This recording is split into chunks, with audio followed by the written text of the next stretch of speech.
ये एग्जाम्पल है मियां आरिस के, इनके ताया अब्बू जो अमेरिका में रहते हैं जर्मनी के लिए स्पॉन्सर कर रहे थे। तो फिर भी अगर आपकी 5 स्ट्रॉन्ग हो, डॉक्यूमेंट स्ट्रेट हो, तो आपका वीजा क्यों नहीं लगता।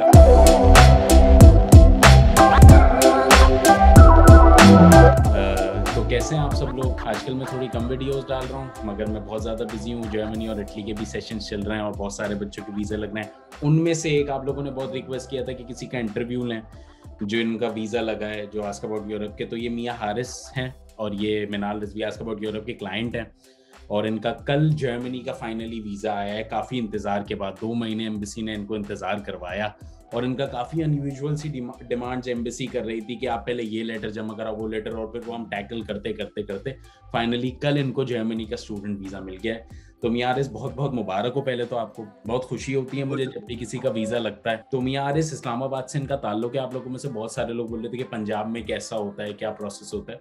तो मियां आरिस, सबसे पहले आप अपना वीज़ा दिखा दें जर्मनी का, कि सब लोगों को नजर आ जाए कि आपका वीज़ा लग गया है। कुछ छुपाना तो नहीं है इसमें से? नहीं, कुछ छुपाए नहीं, मैं ब्लर भी कर दूंगा, वो कोई मुश्किल बात नहीं है अगर आपको नहीं। नहीं आ भाई रहा ये होगा। मियां आरिस का स्टूडेंट वीज़ा है। बहुत बहुत मुबारक हो आपको एक बार फिर से। अच्छा, अब मैं आपसे कुछ सवाल पूछता हूँ, सीरीज ऑफ क्वेश्चंस पूछता हूँ, और आप उनके जवाब दीजिए। तो बताएं मुझे, why Germany, why not America, Australia, any English speaking country, या बहुत सारी यूरोपियन और कंट्रीज हैं, वाई जर्मनी। मुझे ये बताएं कि क्या माइंडसेट था आपका कि आपने जर्मनी सिलेक्ट करा। मैं असल में चूंकि बैचलर्स के लिए जा रहा हूँ, तो मैंने अभी पाकिस्तान में सिर्फ एफएससी ही की है, इंटरमीडिएट ही मैंने किया है। तो इंटरमीडिएट 2019 में क्लियर करने के बाद हमारा यही प्लान था कि हमने स्टडी अब्रॉड करना है। सही। तो उसके लिए फिर हमने जो प्राइम एग्जांपल्स उस वक्त जो आए दिमाग में, वो किर्गिस्तान थे, चाइना था और रशिया था। लेकिन मसला ये था कि इन कंट्रीज में हम जॉब नहीं परस्यू कर पाएंगे अपनी डिग्री कंप्लीट करने के बाद, फिर बेशक हम प्राइवेट इंस्टीट्यूशन में जितने पैसे भी दे दें। सही। और जब उधर से वापस आएंगे तो पाकिस्तान में जो है पीएमडीसी जो है हमारा बेड़ा गर्क कर देगा। बिल्कुल। मेडिकल, दूसरा मेरी जो अगर जिनको मेडिकल पढ़ना होता है, आप तो हैं भी जेनेटिक्स के, तो जिनको जी, मेडिकल मैं पढ़ना होता जेनेटिक है किर्गिस्तान की तो बिल्कुल ही फारिग है। मैं सबको मना करता हूँ, आजकल बहुत ज्यादा कंसल्टेंट्स किर्गिस्तान भेज रहे हैं। मैं बोलूँ क्या कर रहे हो भाई, उनका फ्यूचर खराब हो जाएगा बच्चों का। तो खैर फिर।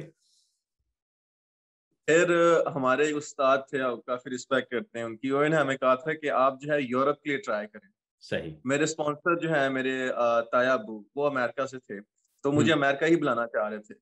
लेकिन उधर जब फीस पता की $80,000 अ ईयर, यानी apart from accommodation and everything, ऊपर से कोई गाड़ी मार दे जो एम्बुलेंस के लिए $1,500 जो अगला बंदा दे, तो असल बस में सुन के ही हमने कहा नहीं, अमेरिका नहीं जाना भाई। इसलिए मुझे मुझे भी जर्मनी, मेरे भी काफी सारे रिश्तेदार अमेरिका रहते थे। मेरे पापा ने काफी इंसिस्ट किया कि आप अमेरिका चले जाओ। मगर जब मैंने रिसर्च करना शुरू करा, और मैंने ये काम सिर्फ इसलिए शुरू करा कि मैं पब्लिक यूनिवर्सिटीज में बच्चों का एडमिशन कराऊं, कि लोगों को लगे कि 2-2, 3-3, 1-1 लाख रुपए में भी एडमिशन हो जाता है, और टॉप कंट्रीज की टॉप यूनिवर्सिटीज में एडमिशन हो जाता है, जैसा आपका हुआ। और बहुत सारे बच्चे होते हैं, मगर लोगों को यकीन नहीं आता। वो बोलते हैं नहीं, इतने कम पैसों में कैसे जर्मनी कोई चला जाएगा, या इटली कोई चला जाएगा, या फिनलैंड, स्वीडन कोई चला जाएगा।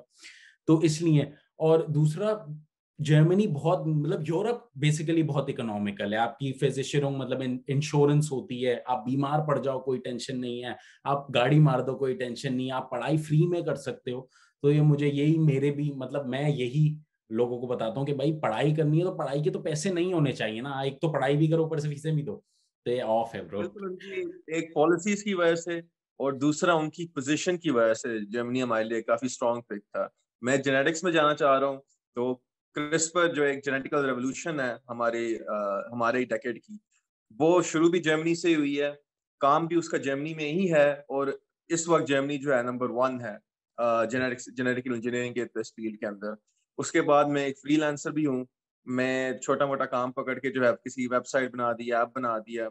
तो ये छोटे मोटे काम को जो मेरा इंटरेस्ट था कंप्यूटर के साथ जुड़ने की वजह से ही रहा था। बिल्कुल। तो ये फिर जब मैंने देखा कि ई कॉमर्स के अंदर भी जर्मनी ब्रिटेन के बाद नंबर 2 के ऊपर है, तो उस चीज ने जो है जर्मनी को जो है सिक्योर कर लिया था मेरे लिए एज माय आइडियल लोकेशन। जबरदस्त। अच्छा, तो मेरा दूसरा सवाल ये है कि आपको मिनहाल रिजवी के बारे में, आस्क अबाउट यूरोप के बारे में, क्योंकि आप हमारे क्लाइंट थे, आप हमारे तो काफी टाइम से, शुरू शुरू में आप बहुत स्केप्टिकल थे, यार वीजा लगेगा या नहीं लगेगा। तो क्या जर्नी थी आपकी, और आपको कैसे पता चला हमारे बारे में और आपने कैसे फिर प्रोसेस शुरू करवाया हमसे? जी, उसके लिए मैं होप करता हूँ अर्शद ने आपको ज़्यादा तंग नहीं किया होगा। नहीं हम असल अर्शद, में खुद स्कैम होके आए थे जैसे आपने बताया। तो अच्छा अल्लाह का स्कैम। शुक्र है छोटा स्कैम होके आए थे और इन्हें हमसे कोई 60-70 हज़ार ही लिए थे। तो बाकियों को पता चला उनकी तो ज़मीनें गई हुई हैं, आप ही नहीं बताया।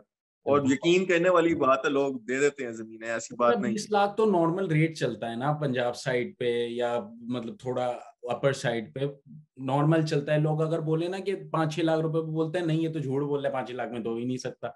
तो खैर आपके साथ स्कैम हुआ था, आपने मुझे बताया। अरशद एक्चुअली इनका दोस्त है, वो भी कामयाब हो गए माशाल्लाह। और उन वो पहले मेरे क्लाइंट थे, और वो उन्होंने मुझे मियां हारिस को, जब वो उनको कामयाब होना शुरू हो गए वो अपने प्रोसेस में, तो उन्होंने फिर मियां हारिस क्लाइंट बने आस्क अबाउट यूरोप के। तो उनको आपको थैंक करना चाहिए कि हाँ। तो कैसे फिर उन्होंने कैसे बताया आपको हमारे बारे में? मुझे तो बता दिया, मैं पेरेंट्स को कैसे बताता ये बात कि एक नया कंसल्टेंट अब हम शिफ्ट कर रहे हैं। तो वो यूट्यूब पे। मैंने फिर अपने मामा से ही बात कराई अर्शद की। मामा ने कहा कि इधर भी स्कैम हुआ तो इस दफा आपका गुर्दा बेच के जो है हमने पूरा करने हैं पैसे अपने। फिर वो भी तो अर्शद ने यूट्यूब फिर पे ऐसे ही यानी कोई। अर्शद आप पे काफी ट्रस्ट करता था, उसने अपनी रिस्पॉन्सिबिलिटी ले ली थी मामा के सामने। तो इत्तेफाक ये हुआ कि जब आपने मुझे कंडीशनल लेटर भेजा था, उसी के अगले दिन मुझे एम्बेसी की अपॉइंटमेंट आ गई थी। सही। तो अगर मुझे वो लेटर ना आता तो मेरी जो 2 साल बाद फाइनली जाके अपॉइंटमेंट आई थी वो तो जाया हो जानी थी।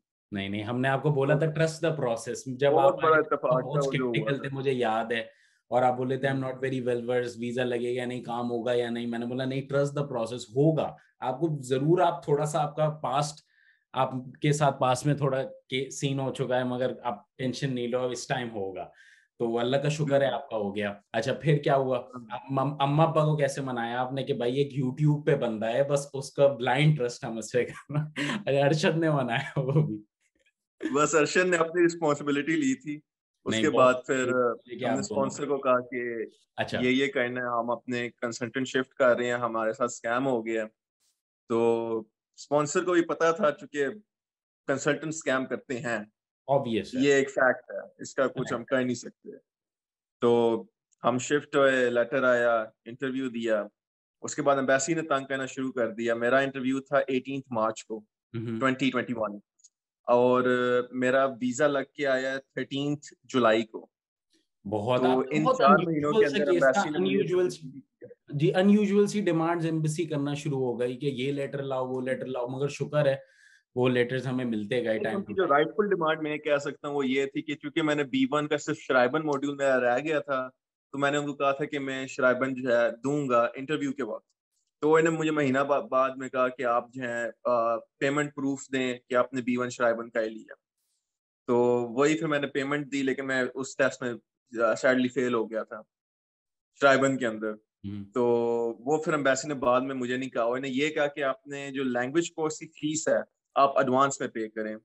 एडवांस में पे कर बिल्कुल, दी, और और फिर इन्हें आपकी मेरे सिर्फ पास दो कॉल दिन आई का थी। टाइम दिया था, मैं पूरी भी नहीं कर पाया था। मैंने सिर्फ हाँ, 4 कोर्सेज की पे की है इस वक्त। मुझे याद है आपकी मेरे पास कॉल आई थी, अब तो ये कह रहे हैं फीस, और हम फीस पे कर दें और बड़ी टेंशन होगी, वीजा नहीं लगा। तो मैंने बोला नहीं भाई, सबसे बड़ी टेंशन पेपर। तो ये थी कि मैंने थर्सडे को कॉल की और कह रहे थे मंडे को पैसे जमा कराओ। हाँ ये मुझे याद है, बिल्कुल आपका पूरा केस मुझे विविडली याद है। जी, तो मगर मुझे तकरीबन 4 लाख ट्रस्ट रुपए था, जमा मैं करने जब थे। आपसे बात करता था ना तो मुझे पता था कि आपका वीजा लग जाएगा, क्योंकि मुझे पता था आपका टेम्परामेंट कैसा है और आप कैसे मतलब इंटरेस्टेड और मोटिवेटेड हो। जाहिर है नंबर वन इज मोटिवेशन। अगर आप ही मोटिवेटेड नहीं होते ना वीजा के लिए, तो मुझे पता होता कि यार इसका कुछ केस में डगमगाएगा ये। मगर आप बहुत ज्यादा मोटिवेटेड, तो आपने फीस भी जमा करा दी, तो इसलिए अल्लाह का शुक्र है। यूजुअली फीस जमा करवाने की अनयूजुअल ऑफर है, एम्बेसी नहीं बोलती कि आप पब्लिक यूनिवर्सिटीज की भी जो लैंग्वेज की फीस है वो जमा करवाओ, मगर आपसे बोला और आपने करा दी, तो इसलिए एम्बेसी। और आपका एम्बेसी तो इंटरव्यू है। एम्बेसी के उसने कहा हमने करा दी। अब बाद में पैसे देने के बाद उन्होंने कहा कि आप पेमेंट कंफर्मेशन भेजें।